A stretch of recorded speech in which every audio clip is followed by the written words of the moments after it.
Bonjour à toutes et à tous et bienvenue dans Page Mâchée, le podcast qui décortique pour vous les livres qui font l'actualité. One, two, three, four. Bonjour, moi c'est Claire Et moi, Hugo. et on est vraiment ravis de vous retrouver pour ce nouvel épisode de Page Mâchée. Page Mâchée, oui. Le concept, vous commencez à le connaître. Chaque mercredi, on se retrouve, on prend un livre qui a attiré notre attention et on le décortique. On plonge dedans, on en discute, bref, on essaie de vous mâcher un peu le travail pour aller à l'essentiel. C'est ça. Et aujourd'hui, on s'attaque à un livre dont le titre, je trouve, est une immense promesse. C'est Mieux vivre, 25 vérités à connaître pour une vie sereine et authentique. C'est écrit par Grace Gérolgan. Ah oui. Et c'est un livre qui, je trouve, arrive vraiment à point nommé. Surtout dans notre époque qui valorise toujours la vitesse, la performance, complètement. C'est une vraie invitation à faire une pause, quoi. L'auteur explique qu'elle l'a écrit après une période de grosse introspection. Et ça se sent. On sent que c'est pas un manuel théorique, mais plutôt le carnet de route de quelqu'un qui a vraiment fait le chemin. Ça m'a tout de suite intéressée. Moi aussi. Et ce qui est vraiment intéressant, c'est la structure qu'elle propose. Ce n'est pas juste une liste de 25 conseils balancés comme ça, non. C'est un vrai parcours, en 4 étapes, 4 grands piliers. L'épanouissement personnel, les relations, les décisions et enfin la foi. Et on va voir ensemble comment tout ça s'emboîte pour construire cette fameuse vie sereine et authentique. Exactement. Alors, on commence. Le premier pilier, c'est donc l'épanouissement. Et la première vérité qu'elle pose, c'est « apprends à te connaître et à t'aimer ». Honnêtement, ma première réaction en lisant ça, ça a été de me dire « Ok, encore une de ces injonctions de développement personnel qu'on voit partout ». Ah, je comprends tout à fait ce réflexe. On est un peu saturé de ces phrases-là. Mais ce qui est intéressant, c'est comment elle dépasse le slogan. Elle transforme cette idée un peu floue en une démarche presque scientifique. Elle parle d'un audit de soi en 14 points. Ça va de l'identification de tes valeurs profondes, tu sais, ces principes qui sont pas négociables pour toi. Jusqu'à l'analyse de nos déclencheurs émotionnels. Ces petits boutons là sur lesquels les gens appuient et qui nous font réagir de manière complètement disproportionnée. C'est un vrai travail d'enquête en fait. Absolument. Et le livre insiste sur un point qui est crucial. Ce n'est pas un exercice de complaisance. Se connaître, c'est aussi aller voir ses parts d'ombre, ses peurs, ces schémas de pensée qui nous limitent. L'auteur dit que c'est une arme redoutable. Et je crois que c'est parce que cette connaissance, elle nous donne le pouvoir. Le pouvoir de ne plus être le jouet de nos réactions inconscientes. C'est exactement ça. On passe de passager à pilote de sa propre vie. Et une fois qu'on a cette carte de nous-mêmes, ça devient la base pour l'estime de soi. On n'a plus besoin du regard des autres pour savoir ce qu'on vaut. Mais le vrai défi, une fois qu'on a défini cette valeur, c'est de la protéger, au quotidien. Et c'est là qu'elle aborde la question des limites. C'est la suite logique, oui. Sa deuxième vérité, c'est « ne négocie jamais ta valeur ». Et pour illustrer ça, elle utilise une métaphore que je trouve très parlante. Les limites, ce ne sont pas des murs pour s'isoler. Mais c'est plutôt une clôture pour protéger son jardin intérieur. Voilà. Ça protège, mais ça ne coupe pas du monde. J'aime beaucoup cette image. Et ce qu'elle souligne, c'est que c'est à nous de décider qui on laisse passer le portillon. Ce n'est pas un acte d'hostilité, c'est de la pure gestion d'énergie. Il y a cette citation qui m'a vraiment marqué. « Tu enseignes aux autres comment te traiter en fonction de la façon dont tu te traites toi-même. Tellement vrai. » Si on piétine nous-mêmes notre propre jardin, on ne peut pas reprocher aux autres de le faire. On valorise le fait d'être toujours dispo, de dire oui. Poser une limite, c'est souvent vu comme de l'égoïsme. Est-ce qu'elle donne des clés pour gérer ça ? Oui, et c'est très pratique. Elle insiste sur le fait de communiquer ses limites calmement, de manière factuelle, sans avoir à se justifier pendant des heures. Ce n'est pas « je ne veux pas », mais c'est plutôt « je ne suis pas disponible pour ça » ou « je ne peux pas m'engager là-dessus ». C'est un changement subtil, mais puissant. Ça désamorce le conflit. d'accord. Donc on se connaît, on pose des limites, mais on est quand même bombardé d'infos, d'avis contradictoires. C'est là que la troisième vérité arrive. Fais confiance à ton intuition. Et là, la grande question, c'est comment on distingue l'intuition de la peur ? C'est le cœur du problème. Et elle donne des clés de lecture assez fines pour ça. Elle décrit l'intuition comme une voix calme, presque neutre. C'est une information qui arrive sans charge émotionnelle. C'est un simple « je ne le sens pas » ou un « oui intérieur » qui semble juste évident, apaisé.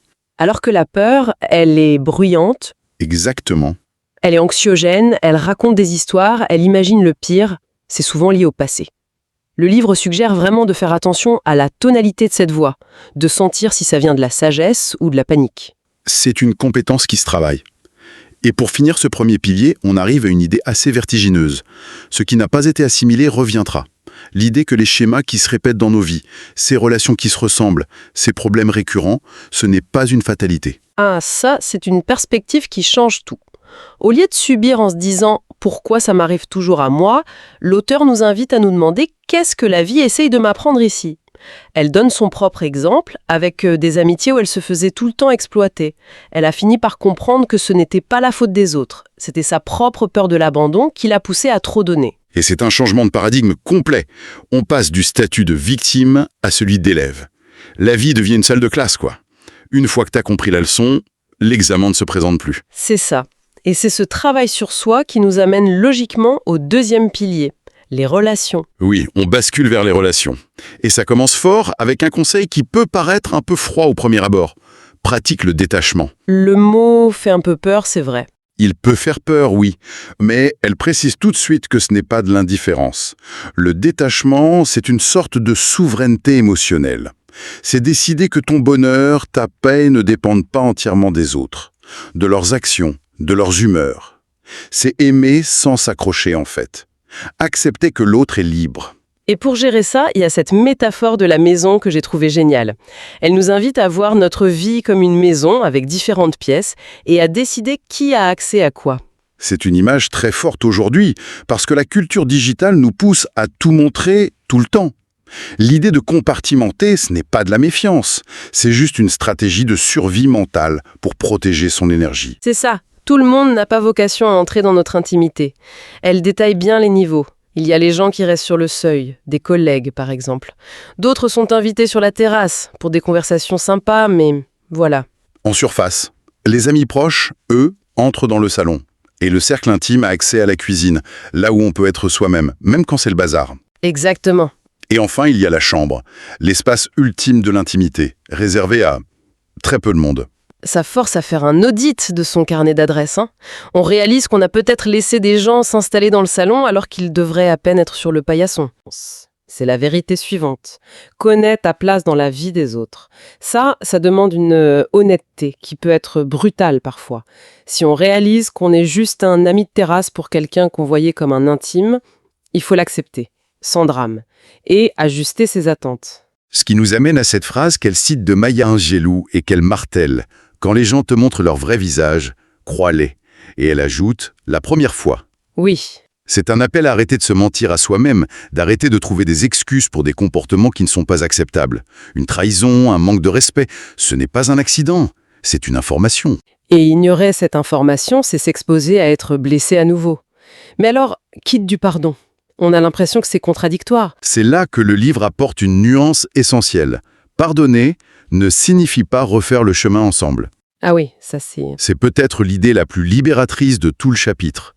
Le pardon, c'est un acte pour soi, pour ne plus porter le poids de la colère.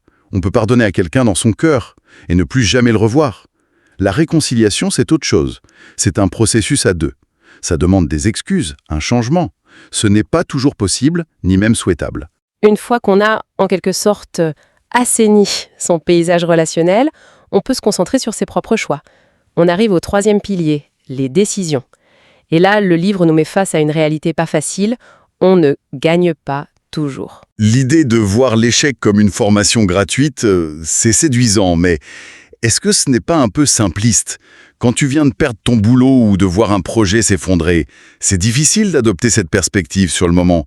Est-ce que l'auteur donne des clés pour gérer ce découragement initial ? C'est une excellente question. Et non, elle ne nie pas la douleur. Pas du tout. Ce qu'elle propose, c'est un changement de narration. Mais après coup, elle raconte l'histoire de sa start-up, Futa. Les premiers refus des investisseurs, ça a été très dur. Mais au lieu de voir ça comme des échecs finaux, elle les a requalifiés en entraînement gratuit. Chaque non lui a permis d'affiner son discours, d'anticiper les objections. D'accord. Quand elle a enfin rencontré les bons partenaires, elle était hyper préparée. Les échecs d'avant sont devenus les marches de l'escalier vers son succès. C'est une manière très pragmatique de transformer le plomb en or. Et ça rejoint une autre idée. Toutes les opportunités ne sont pas bonnes à saisir. On vit à l'ère du FOMO, cette peur de rater quelque chose, qui nous pousse à dire oui à tout. Ce livre est un vrai antidote à ça. Il nous rappelle que le discernement, c'est une vertu. Parfois, la meilleure action, ce n'est pas de saisir une opportunité pour soi, mais de la passer à quelqu'un pour qui elle serait parfaite. Savoir dire non, ça ce n'est pas pour moi, ce n'est pas de la faiblesse, c'est une preuve de grande clarté. Et cette clarté demande du temps, ce qui nous amène à une autre vérité. Et évite les décisions précipitées. Dans notre culture de l'immédiateté, ce livre fait vraiment l'éloge de la pause. Face à une situation tendue, un mail un peu agressif, elle conseille la règle des 24 heures. Ne jamais répondre sous le coup de l'émotion. Laissez la poussière retomber. C'est fou comme une nuit de sommeil peut tout changer. On passe d'une réaction à une réponse. Tout à fait. Et pour mettre tout ça en perspective, la dernière vérité de ce pilier est d'une simplicité désarmante. Rien n'est permanent. Simple en apparence, mais si difficile à intégrer au fond de soi. Oui. L'auteur partage un mantra qu'elle a appris au Ghana, Itus, qui veut dire « il y a toujours une solution ». C'est un rappel que même la pire des tempêtes finit par passer. Accepter l'impermanence, c'est savourer les bons moments sans s'y agripper et traverser les épreuves avec la certitude qu'elles ne sont pas éternelles. Et cette confiance que les choses finiront par s'arranger, c'est une forme de foi. C'est la transition parfaite vers le 4e et dernier pilier du livre. Oui, la construction est très bien faite. Ce pilier sur la foi s'ouvre sur une idée qui, je pense, peut parler à tout le monde, au-delà des croyances religieuses. C'est l'idée de sortir de la logique de performance. On n'a pas à mériter l'amour ou la valeur. Pour l'auteur, qui est croyante, l'amour de Dieu est inconditionnel. Il n'est pas à gagner. Il est déjà là. Et même si on n'est pas croyant, on peut transposer ça à l'amour de soi, à notre valeur intrinsèque. L'idée, c'est d'arrêter de courir après une validation extérieure. Les bonnes actions, la gentillesse, ça devient une conséquence du fait de se sentir déjà assez, et non plus une monnaie d'échange pour essayer de l'être. Absolument. Et il y a cette analogie que j'ai trouvée très forte. Dieu a toujours un plan et il n'est jamais en retard. Elle compare la vie à une immense gare. Ah, cette métaphore de la gare, elle est vraiment puissante. Elle déconstruit complètement cette anxiété de la comparaison, ce sentiment d'être en retard sur les autres. L'idée que chaque personne est sur son propre quai et attend son propre train qui part à sa propre heure, vers sa propre destination. C'est incroyablement libérateur. Et regarder avec envie le train du voisin qui part sur le quai d'en face, c'est le meilleur moyen de rater l'annonce de son propre départ. C'est une invitation radicale à se concentrer sur son voyage, à faire confiance à son timing. Et pour boucler la boucle, le livre nous ramène aux autres, mais d'une manière différente.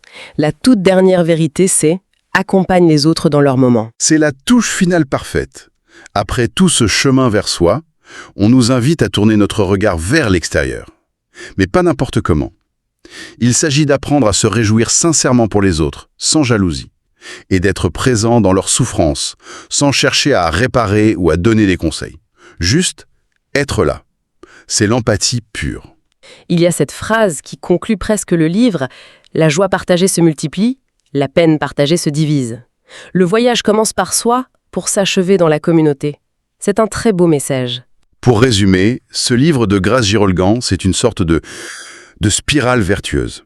On part de soi, on nettoie ses relations, on affine ses décisions, et on finit par s'ouvrir à une confiance plus large. Le cheminement est très cohérent. Et il y a cette idée centrale qui reste avec moi, celle de la vie comme un miroir. Pas un miroir magique, non, mais un miroir qui nous renvoie l'énergie, l'intégrité, l'intention qu'on y met. Chaque choix, chaque limite posée, chaque pardon, tout ça vient sculpter le reflet qu'on finit par voir. Et ce qui est brillant, c'est que l'empathie, le fait d'accompagner les autres, n'est pas présenté comme un devoir moral. C'est la conséquence logique de tout le travail intérieur. On ne peut vraiment être là pour les autres que si on a d'abord appris à être là pour soi. L'altruisme devient une extension de l'estime de soi, pas un sacrifice. Ce qui nous laisse peut-être avec une question à méditer.